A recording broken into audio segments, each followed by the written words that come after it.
अस्सलाम वालेकुम दोस्तों, welcome to Quick Tuber show. आज इस शो में मैं आपको बताने जा रहा हूँ कि पाकिस्तान वर्सेस न्यूजीलैंड का आज ट्राई सीरीज़ का T20I मैच हुआ था, जिसमें पाकिस्तान ने बहुत ही ज़्यादा सदियों से इनकी यही रिवाज चलती आ रही है और अब तक हालांकि इतनी मॉडर्न डे क्रिकेट आ चुकी है। इंग्लैंड ऑस्ट्रेलिया की अगर हम सीरीज़ को देखें, कैसे वो 200 प्लस रन स्कोर कर रहे हैं और दूसरी वाली टीम 200 प्लस रन चेस करने भी जा रही है। इंटेंट का हमें जैसे कह सकते हैं ना, बड़ी टीम्स जो है ना, नॉर्मल हो गया अब 200 रन स्कोर करना। वो 200 रन को इतना कोई पहाड़ जैसा टारगेट नहीं समझते, वो ऐसे ही नॉर्मल लेके चलते हैं और आराम से चेज भी कर लेते हैं और आराम से टोटल भी सेट कर देते हैं। और हमारी टीम इस हशर पे बैठी है, हमारी समझ नहीं आता, हमारी इतनी डिफेंसिव अप्रोच, इतना डिफेंसिव माइंडसेट होता है कैप्टन का। टॉस पे ही वो बोल देते हैं भाई हमने सिर्फ और सिर्फ 150-160 करने हैं, बस हमारी बॉलिंग तो ऐसी डिफेंड कर लेगी। आज तो भाई हद ही पार कर दी, इनसे 140-150 से ऊपर रन्स बनाए नहीं जाते। हालांकि इतनी छोटी बाउंड्रीज 60 मीटर 55 मीटर्स की बाउंड्रीज हैं न्यूजीलैंड में। भाई ये 8 ईयर्स में लास्ट टाइम 2014 में एक मैच में पाकिस्तान ने एक भी सिक्स नहीं हिट किया था एक इनिंग में, और आज 8 ईयर्स बाद ये हुआ है कि पाकिस्तान ने एक भी सिक्स नहीं हिट किया। हालांकि जितने भी पावर हिटर्स गए, बट टुक टुक टुक टुक टुक टुक, एक दो सिंगल डबल बस यही करके आउट हुए। ओपनर्स को चेक कर लें, हमारे बाबर आजम, मोहम्मद रिजवान, वो भी टुक टुक टुक टुक डिफेंसिव खेलने में लगे हुए। शान मसूद नंबर 3 पे आ गए, वो भी टुक टुक टुक टुक डिफेंसिव खेलने में लगे। जो भी बैट्समैन आ रहे बट टुक टुक, बस सिंगल डबल 10 बॉल्स पे कोई 8 बनाए हुए, 2 बॉल पे किसी ने 10 बॉलों पे किसी ने 5 रन बनाए हुए। इतनी कोई डिफेंसिव माइंडसेट, इतनी कोई डिफेंसिव और टुक टुक टुक, भाई यही करते रहने। इफ्तिखार अहमद तो भाई वो तो आते ही उन्होंने टेस्ट क्रिकेट ही शुरू कर दी थी। ऐसा लग रहा था जैसे न्यूजीलैंड में वो इतनी बड़ी बड़ी बाउंड्रीज दे दी उनको। ऑस्ट्रेलिया में 80 से 85 मीटर्स की बाउंड्री आएगी। इस वाली बाउंड्री में आपके बाउंड्री पे कैचेस हो रहे हैं, तो उस वाली में तो आपकी सर्कल से बाहर बॉल नहीं जाएगी, क्योंकि इतनी बड़ी बाउंड्री होगी कि आपसे 6 भी नहीं लगना है एक भी, अगर आपने प्रैक्टिस सही तरह से नहीं की। एक तो पता नहीं कौन है जिसने ये इनको मशवरा दिया कि भाई फैंस भी खुश हो जाएंगे कि बाउंड्री छोटी कर दो भाई, आराम से सिक्सेस हिट करेंगे, हम लोग फैंस की नज़र में अच्छे हो जाएंगे, वर्ल्ड कप में बाद में देख लेंगे, हैंडल कर लेंगे हम लोग। अभी तो फैंस को खुश करना है ना, फैंस अभी नाखुश है, अभी एशिया कप हार के आए हम। तो यही तो मसला है, एशिया कप से भी यही चलता हुआ आ रहा है। अगर हमें 150 से ऊपर कोई टारगेट चेस करने को मिल जाए, बता रहा हूँ 170 तक 180 तक हमें कोई टारगेट मिल जाए, हमसे चेज ही नहीं होता, हमसे 150 से ऊपर रन ही नहीं बना पाते। ये तो लगता है स्टैंप लग गई है कि हमसे 150 से ऊपर रन ही नहीं होते। बस वो एक बार ओपनर से कर दिया था हमारा, वो भी बिल्कुल बेकार और बच्चों वाली बॉलिंग लाइनअप के अगेंस्ट। इंग्लैंड की जो थी वो ल्यूक वुड और ये स्टोन वगैरह खेल रहे थे, जो डोमेस्टिक क्रिकेट में खेलते हैं इंग्लैंड की, जो कोई मेन बॉलर नहीं खेल रहे थे इंग्लैंड के, तो उनके अगेंस्ट हमने बस 200 रन चेस कर लिए थे। पहली बैटिंग में तो हमसे रन ही नहीं बनते बिल्कुल, हम तो ऐसे ही हूँ बस, ऐसा लग रहा था कि हमारा मूड नहीं था आज खेलने का। और दूसरी बात ये है कि अगर आप टुक टुक डिफेंसिव माइंडसेट के साथ, डिफेंसिव अप्रोच के साथ अगर आप खेलते हैं, तो क्रिकेट भी बोरिंग बन जाती है। क्रिकेट जो एक एक्साइटिंग मैच होता है T20I का, उसको आप बिल्कुल बोरिंग बना देते हैं। टुक टुक टुक टुक टुक टुक, बस टुक टुक टुक टुक ही होता रहता है। बस हमारी तो पूरी पिच पे लगता यही है, बस टुक टुक ही होता रहता है। न्यूजीलैंड ने पूरा वन साइडेड पाकिस्तान को लेके गए, और बाबर आजम की कैप्टनसी में हमें बहुत ज़्यादा पैथेटिक देखने को मिली है। जैसे अगर हम देखें ना कि स्पिनर्स को शुरू में उन्होंने अटैक करने के लिए भेजा ही नहीं न्यूजीलैंड के अगेंस्ट। और अगर हम देखें केन विलियमसन ने समझदारी से काम लिया, समझदारी से उन्होंने ब्रेसवेल, सेंटनर और स्टोरी तीनों को अटैक करने के लिए भेज दिया। पावर प्ले में ही ब्रेसवेल को भेज दिया था। जब शुरू के 2 ओवर्स में रिजवान ने बहुत अच्छा स्टार्ट दिया था, लेकिन जब ब्रेसवेल और सेंटनर को भेजा गया तो फिर आहिस्ता आहिस्ता विकेट्स ही गिरना शुरू हो गए, और ब्रेसवेल को मैन ऑफ द मैच का अवार्ड भी दिया गया। बहुत अच्छी बॉलिंग कराई थी, क्योंकि उन्होंने पूरी बॉलिंग लाइनअप को हमारे आउट क्लास करके रख दिया था हमारे बैट्समैन को। हमें समझ ही नहीं आ रही थी जब स्पिनर्स ने इतना प्रेशर डाल दिया ना, क्योंकि आज विकेट भी बहुत ज़्यादा स्लो थी, आज स्पिनी विकेट थी। अगर हम देखें तो कल के, अगर हम पिछले मैचेस की विकेट देखें तो बिल्कुल फ्लैट विकेट थी। आराम से वो फास्ट बॉलर्स को सपोर्ट होगी तो होगी, वरना स्पिनर्स को तो पूरे स्ट्रेट के स्पिन हो ही नहीं रही थी बॉल।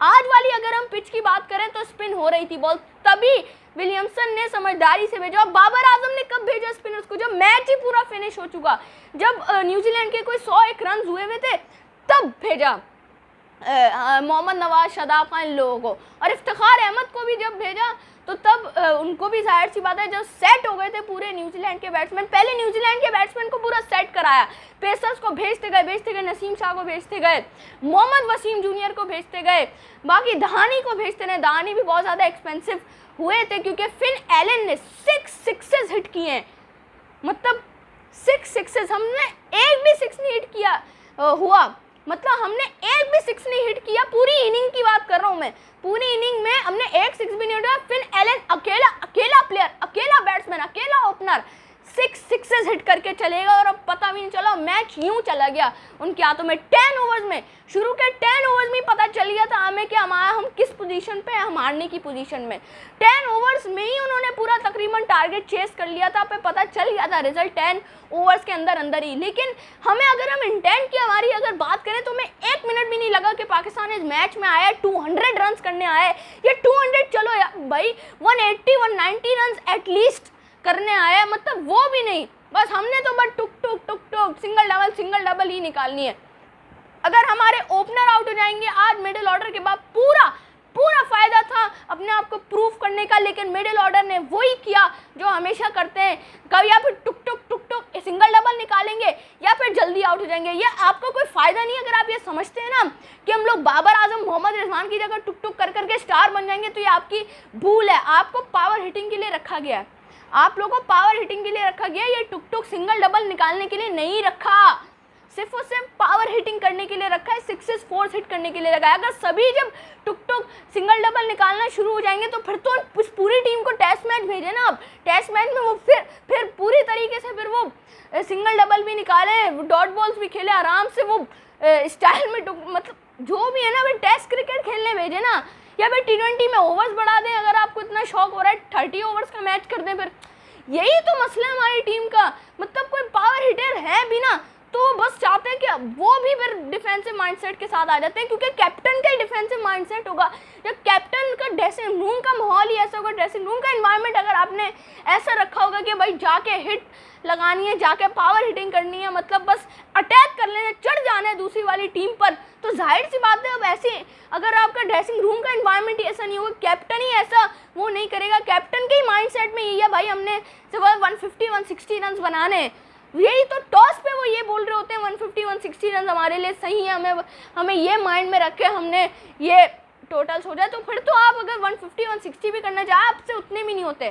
खैर 129 पर स्टेक हो गया था पाकिस्तान का, मतलब बहुत डिसअपॉइंट किया पाकिस्तान की बैटिंग लाइनअप ने। ऑफ कोर्स बॉलिंग लाइनअप का तो कोई कसूर ही नहीं कह सकते भाई, इतना सा टारगेट था 130 का, 130 के टारगेट में कुछ भी नहीं कर सकती बॉलिंग लाइनअप, सीधी सी बात है।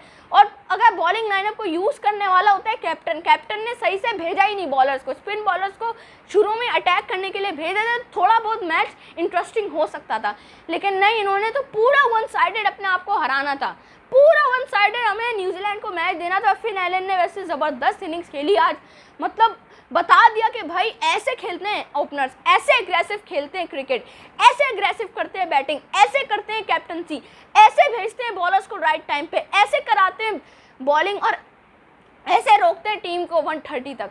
मतलब न्यूजीलैंड से हमें सीखना चाहिए, हमने न्यूजीलैंड से भी नहीं सीखा कि एग्रेसिव क्रिकेट कैसे खेलते हैं, बैटिंग कैसे की जाती है, मतलब ऐसे, मतलब मैं समझ से बाहर है, बस हमने बस टुक टुक डिफेंसिव माइंड से उसमें ही करने में लगे हुए हम, और वर्ल्ड कप का कुछ पता नहीं है हमें भाई। मुझे तो वर्ल्ड कप की फिक्र हो रही है, सीरीज़ का कोई मसला नहीं है, सीरीज़ तो है ही प्रिपरेशन वर्ल्ड कप के लिए, अगर ये अभी हम हार जाएंगे इतना कोई बड़ा मसला नहीं होगा, हमें असल वर्ल्ड कप की प्रिपरेशन करनी है। जो ऑस्ट्रेलिया में जो वर्ल्ड कप होगा वो बहुत ज़्यादा इंटरेस्टिंग होने वाला है, अगर ये एग्रेसिव इंटेंट के साथ जाए, एग्रेसिव माइंडसेट के जाए, भाई किसी चीज़ की फिक्र नो, बाय हिटिंग करें, बस 6 4 हिट करते जाएं, कोई फिक्र की बात ही नहीं है। मतलब मिडिल पे आने चाहिए बैट पे, मतलब बॉल आने चाहिए बैट के मिडिल पे, और ये सिक्स भाई ये नहीं करना आप लोगों ने जाकर कि बस सिंगल डबल्स निकालना शुरू हो गए, टेस्ट क्रिकेट खेलना शुरू हो गए T20 क्रिकेट में, ऐसा नहीं होता। फिर तो अगर आपने ऐसी ही खेलनी है ना, फिर तो आपने अगर ऐसे ही डिफेंसिव माइंडसेट के साथ जाना है, तो फिर तो आप खुदा ना खास्ता आप जो वर्ल्ड कप के पहले राउंड में भी नहीं जा पाएंगे, सेमीफाइनल तक आप पहुंच ही नहीं पाएंगे। और अगर पाकिस्तान ये सेमीफाइनल ना पहुंच पाया, अगर बिलफर्ज सेमीफाइनल पहुंच भी जाता है और हार जाते, तो मैं पहले ही बता रहा हूँ कि सबसे पहले तो कोच जाएंगे इस टीम मैनेजमेंट से कोच की छुट्टी हो जाएगी। फिर बाबर आजम जो कैप्टन है उनसे कैप्टनसी ले ली जाएगी और मोहम्मद रिजवान या शादाब खान दोनों में से किसी एक को कैप्टनसी दे दी जाएगी।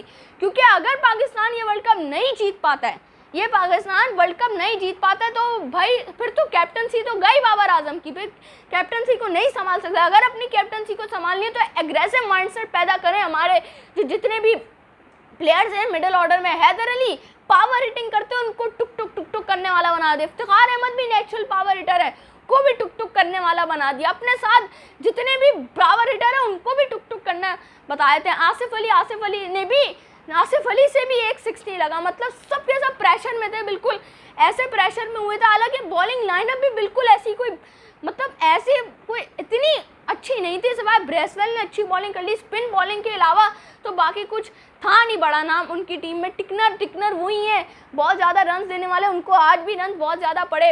लेकिन टीम सऊदी से भी आज कोई कुछ खास बॉलिंग नहीं हो रही थी, क्योंकि फास्ट बॉलिंग को सपोर्ट करने वाली थी नहीं पिच। सीधा स्पिनी विकेट थी, स्पिनर्स के लिए बहुत अच्छी विकेट थी। स्पिनर्स को हमने अच्छे से यूज़ नहीं किया अनफॉर्चुनेटली, और हम अपनी गलतियों की वजह से इस मैच में आ रहे हैं और अपनी गलतियों को हमने सुधारना होगा। अपने जो डिफेंसिव माइंडसेट जो है ना हमारा, उसको हमने एग्रेसिव करना होगा। आज शादाब खान को भी नंबर 4 पे भेजा गया, लेकिन उसका भी कोई फ़ायदा नहीं हुआ। सबके कैचेस हुए हैं, अगर हम देखें सबके कैचेस हुए। इफ्तिखार अहमद का भी कैच हुआ है, शादाब खान का भी कैच हुआ है, हैदर अली का भी कैच हुआ, सबका कैच हुआ है। मतलब किसी से भी कोई अच्छा शॉट नहीं लग रहा था ऊंचा जो बाउंड्री के बाहर चली जाए, 55 मीटर्स की बाउंड्री के बाहर चली जाए, 55 मीटर्स। और वहाँ पे MCG गाबा में आपको ऑस्ट्रेलिया में 80 to 85 मीटर्स की बाउंड्री मिलेगी। फिर हमारे बैट्समैन के हाथ पैर फूल जाएंगे। इससे पहले बोल लें भाई इसके हिसाब से प्रैक्टिस कर लें, इसके हिसाब से पावर हिटिंग करना शुरू कर दें और अपना एग्रेसिव माइंडसेट, एग्रेसिव अप्रोच के साथ खेलें, चाहे कुछ भी हो। रिजल्ट तो जाहिर सी बात है, एक ही टीम ने हारना है, एक ही टीम ने जीतना है। अगर असल में गुस्सा ये था, चाहे हार जाते आप ये मैच, कम से कम एग्रेसिव माइंडसेट के साथ एग्रेसिव इंटेंट तो शो करते। इंटेंट ही नहीं थी आपकी। ये थे मैच वीडियो, लाइक करें, चैनल को सब्सक्राइब करें फ्रेंड्स, और क्रिकेट चौक जरूर शेयर कर दीजिएगा और सब्सक्राइब और हमें बेल आइकन में जरूर प्रेस करें।